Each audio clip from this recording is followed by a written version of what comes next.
Welcome back to the RV Rundown. I'm your host Barry, and this is the segment where we take a look at some of the hottest floor plans on the market today. I'm sitting inside a Rockwood Geo Pro G20BHS. That's a bunkhouse with a slide. This is the big brother to the 19BH, which we put out a video of about 2 or 3 weeks ago, right around the turn of the year. So this is kind of a series of these since we've managed to get our hands on a couple of them. I really like these. I think the fit and finish on them is great for such a small camper. They really do a lot of things really smart. I want to get started right here in the front of the trailer where I'm kind of in the bedroom. We have a big bed that's turned on an angle and pushed into the side. I want to say this is a full-size bed, not a queen. But we do have an automotive grade windshield up front which lets a lot of light in. Plenty of windows all around us to open up and let a breeze come through in case you wanted to go boondocking with it, which I can see a lot of people doing with a trailer like this.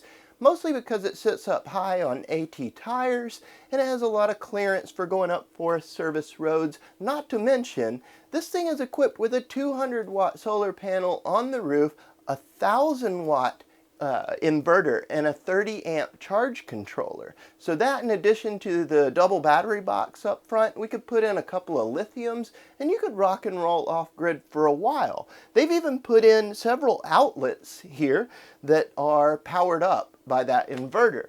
In addition to that, the TV is on a 12-volt too. So we could have TV on the 12-volt system off-grid, just running off batteries. Even beyond that, things like our refrigerator are on that 12-volt system too. We'll get into that. But they've done some other cool things. Like I was saying, fit and finish here is huge. Little things matter. Like with Rockwood, they put carpet up under the bed lining. That's something we don't see a lot. A lot of times it's just on plywood and it rips and snags and grabs the mattress. It also allows condensation to collect. It's just not as good as that carpet is down there. That makes it for a nice, smoother surface.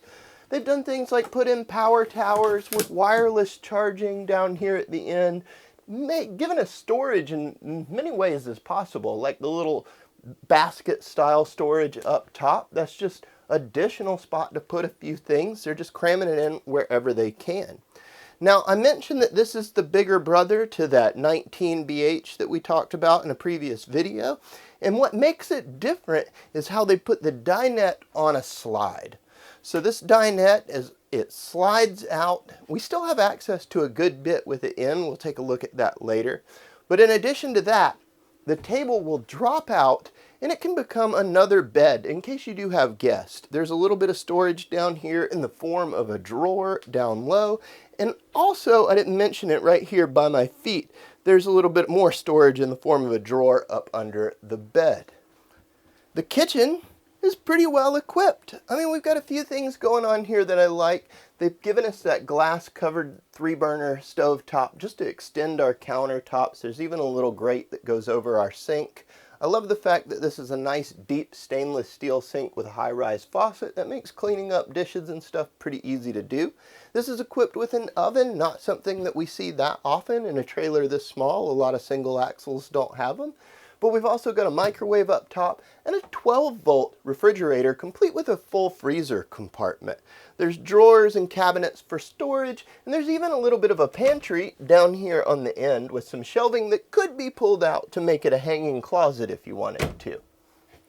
And then that brings me to the bunks. I think this is a pretty smart use of space, especially if you have small kids. These are not huge bunks. I don't know that as an adult I would be super comfortable on them. Definitely could sleep there, but they're not very wide. I think a family with small children is definitely going to benefit here. But they've done 1 or 2 things here that I really like. Down low there's cabinets to access more storage, and in the back of the lower bunk there is an access door. That opens up and lets us put in large items down through there for traveling. So bigger things like bicycles might potentially be able to be shoved inside.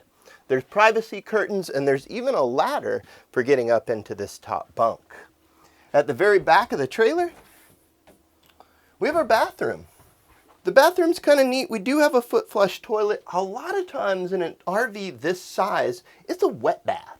And a wet bath is just never that comfortable to me personally. At 6'3", I'm kind of a big guy. I need knee space when I sit down on the toilet. And being able to stand in the shower is a big deal. This has a little bit of a tub, which is kind of cool. So if you did have like a very small child, you could wash them off with ease. The skylight up top just gives you more room for washing your hair. They put in baskets to help organize your stuff. There's even a sink in the corner, so after you're done washing, or I should say using the toilet, you can wash your hands in here instead of having to walk out into the kitchen to do it. This is also equipped with the shower miser system, which is great for boondocking because it circulates water back into the fresh tank and saves it while you're waiting on the water to heat up. We'll link a video up top on our YouTube channel just so that you can see exactly how that shower miser system works. There's a mirror up top, and then there's a little bit of storage in the form of cabinetry back here, and they put in a fantastic fan. These things really are fantastic. They can cycle the air out of a camper this size in about 3 minutes. And above that, as standard equipment, it has a max air vent cover, which means we can have that fan running in the rain, making it easy to get a cross breeze in here while dehumidifying at the same time. Now, the last thing I want to do before we get out of here and check out some of the stuff outside is talk about the control panel that's right up front. And then I want to close up the slide and show it to you with the slide closed just to give you an idea of what pit stops are like. So let's go ahead and do that now.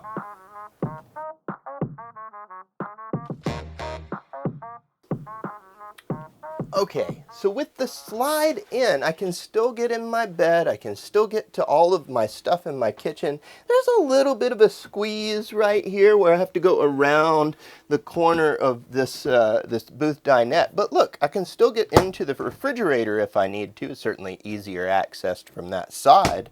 And you could climb up into the bunks or even use the bathroom. So really, with the slide in, this thing's still great for a quick pit stop. I can get to pretty much everything on board.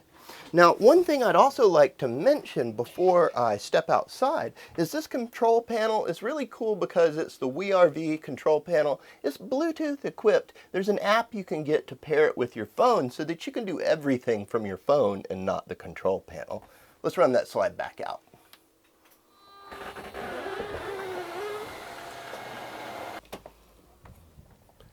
Outside the Geo Pro, there's a lot of things that we see that are ubiquitous across the line. That fit and finish that I mentioned inside continues on the outside. Everything's really well put together.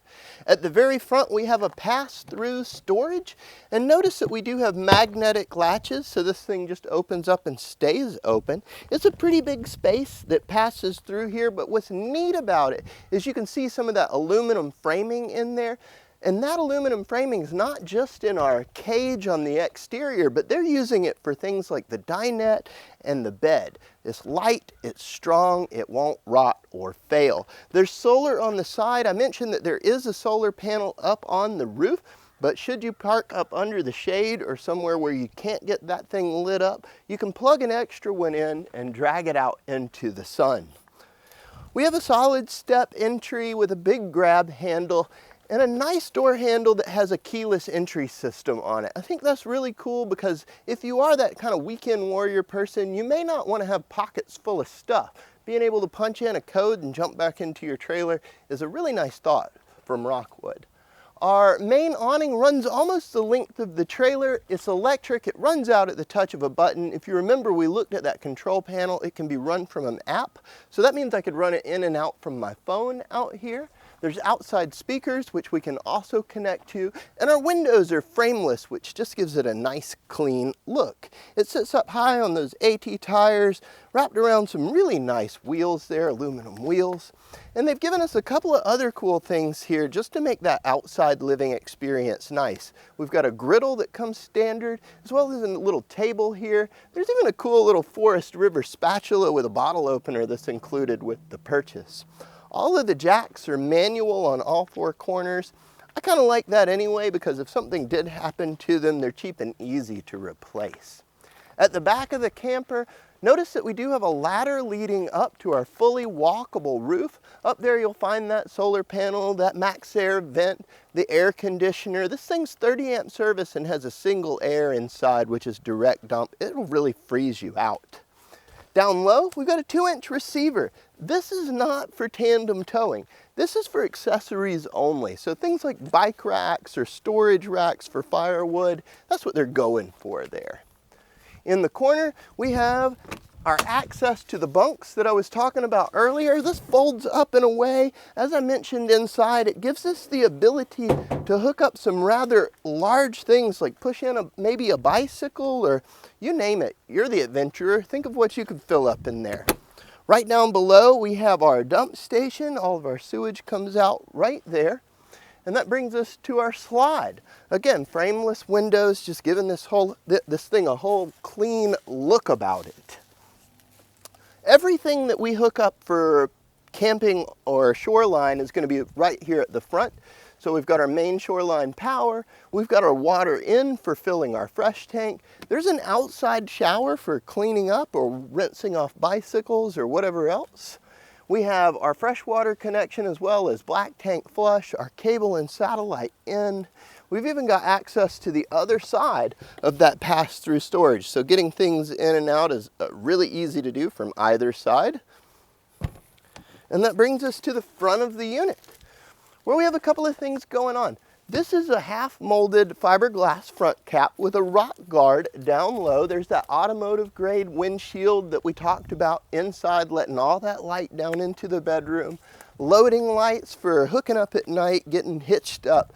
Big propane tanks.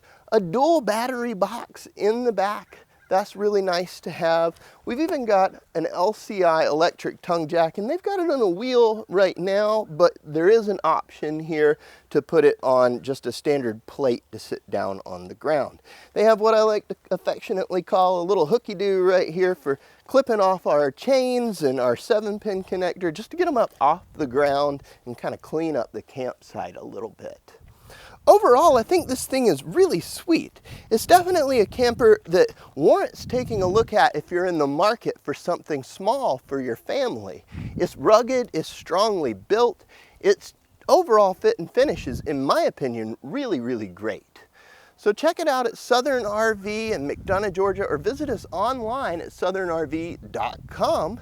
Like and subscribe if you love this content. We're putting out new stuff weekly. And until next time, guys, happy camping.